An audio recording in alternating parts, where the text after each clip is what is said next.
Hey guys, it's Eve from Realm Pictures here to do another lighting tutorial on philipbloom.net. We had an amazing reaction to last week's lighting tutorial. Thank you all so much for your questions and your retweets and your emails. It was overwhelming but exciting at the same time, so thank you all so much for that. Phil has asked us to come back and do another 2 lighting tutorials, so we're going to do one this week and we're also going to try and do one next week between Christmas and New Year. But it's a really busy week for us next week. A lot of you know it's the last week of our Kickstarter campaign, so bear with us. We will do our best to bring you another tutorial next week.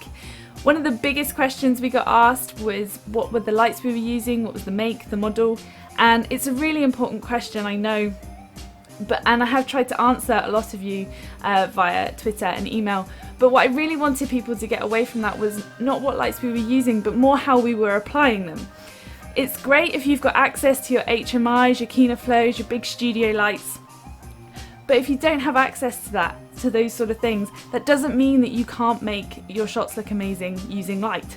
For example, the shot that you're looking at the moment today is a shot that we've lit entirely by lights that we found just lying around our house. We've got work lights behind me, I'm being lit by an iPhone, a desk lamp, and in front of me, providing our soft key light here with also our magical little eye light, is actually a string of 200 Christmas fairy lights.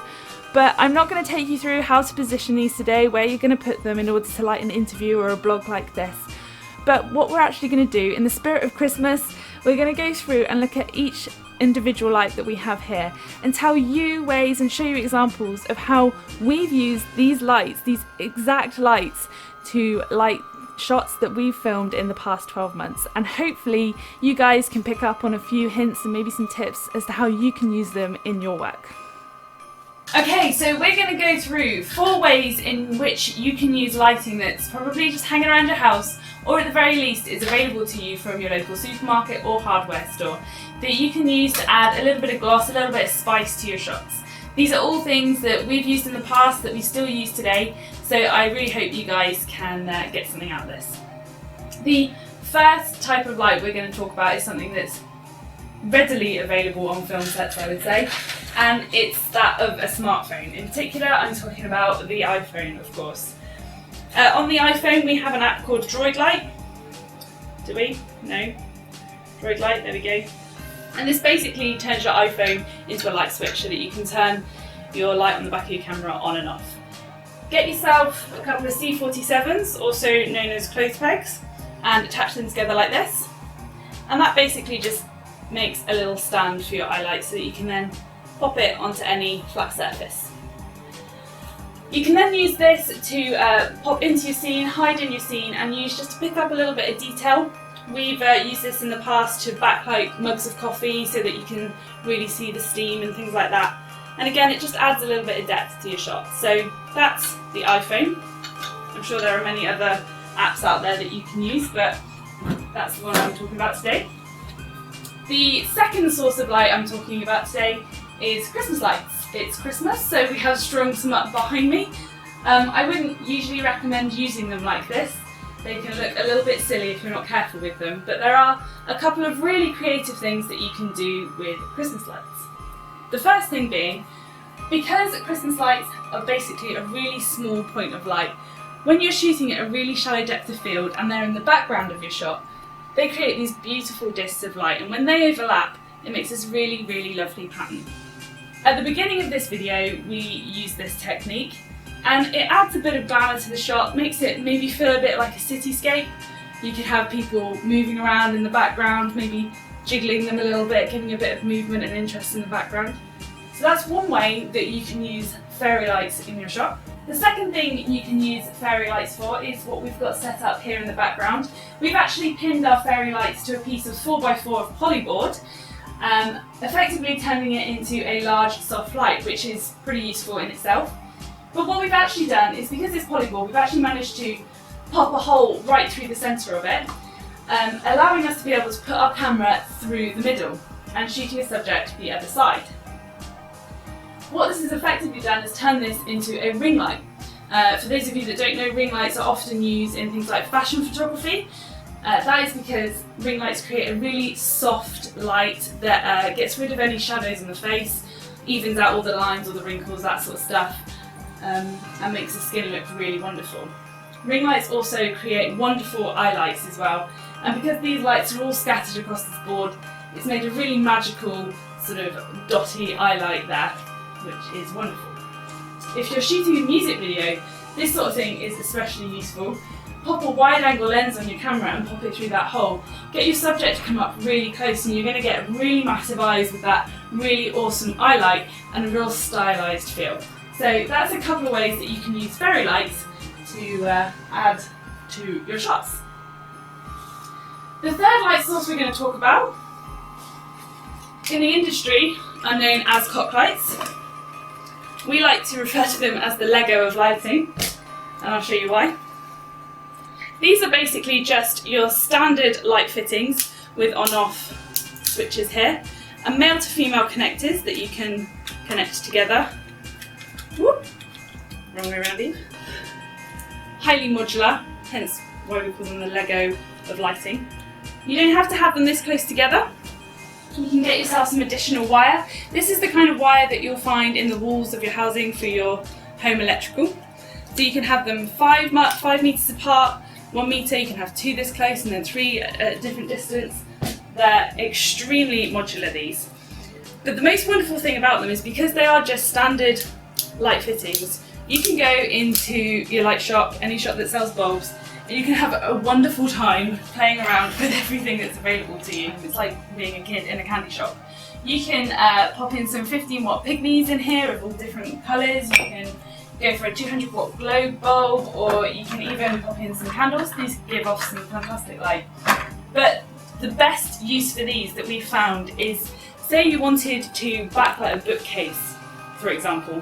You wouldn't be able to just put a massive light behind there, it would probably blur out and silhouette everything behind it. But with these, you could connect a whole load of them together and you can hide them within the bookcase, just giving a bit of separation and a bit more depth to your shot. So that is cock lights, festoon lighting. We actually made these ourselves, so you can do it too. And the fourth and final light source that we're going to talk about are these bad boys. These are Builder's work lights. We picked these up from our local supermarket for £10. For that we got the stand and the 2 heads for it. But the most exciting thing about these lights is they take these bulbs here.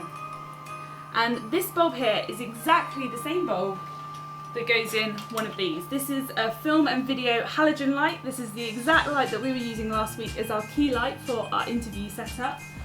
But the 2 main differences between these and the work lights are this. These are professional film video lights. They come with all the accessories, your barn doors, your softbox, and they come in a nice little bag with your stands and your kits all in one. Looks really professional in front of clients. The second most important difference between these 2 is these are about 20 times more as expensive. So if you are on a budget, then just use these, they're fantastic. And if you want to mod them up, you can. Go online, go on eBay, find yourself some second-hand barn doors from a theatre company that are getting rid of a load of lights, and weld them on, mod them up. You can pop something like that on there to help control that spill. Mind your fingers though, because they do get really hot. The other thing you can do is you can make these dimmable. I've seen some fantastic tutorials online of people who have attached dimmers to these things so that you can really control the light that's coming out of them. And finally, in last week's tutorial, you know that we took this light source and because it was really hard, we wanted to soften it up, we popped our softbox on. There's absolutely no reason why you can't do the same thing. Pop onto eBay, get yourself one of these, a photographic reflector, usually silver and gold or silver and black on one side. You take that top bit off and you have one of these. This is the silk. Get yourself a clamp or a peg, gaffer tape, onto a light stand, a pole, a chair, whatever you can find. And what you've done is you've scattered all that hard light and you've given yourself a really lovely soft light, exactly the same that we were looking at in last week's tutorial.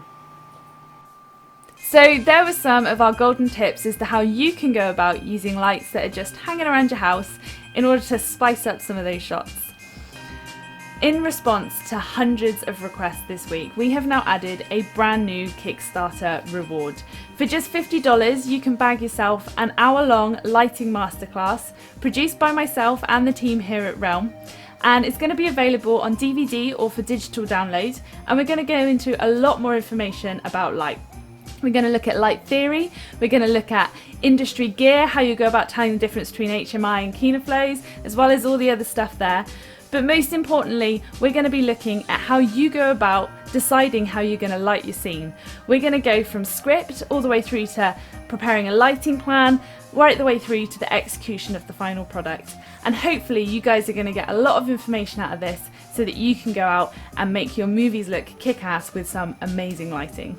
This is a really unique opportunity for Kickstarter donators.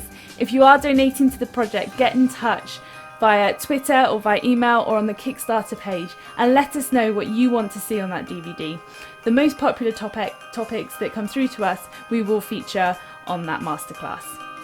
On top of that, we are also now offering 4 of our $50 reward packages for $125 instead of the $200. So if you haven't donated already, you're going to get yourself an amazing bargain. You're going to get 4 of those reward packages for $125. If you've already donated, then maybe you feel like upgrading because there's a lot of information you're going to get there. If we don't get to our $60,000 mark, we are not going to get any of the money and no one will get any of the rewards we're offering. So please keep donating and keep spreading the word for us. I really look forward to bringing you another tutorial next week. Thanks again, Phil, for allowing us to come back and share a bit more information. And in the meantime, I hope you all have an amazing Christmas.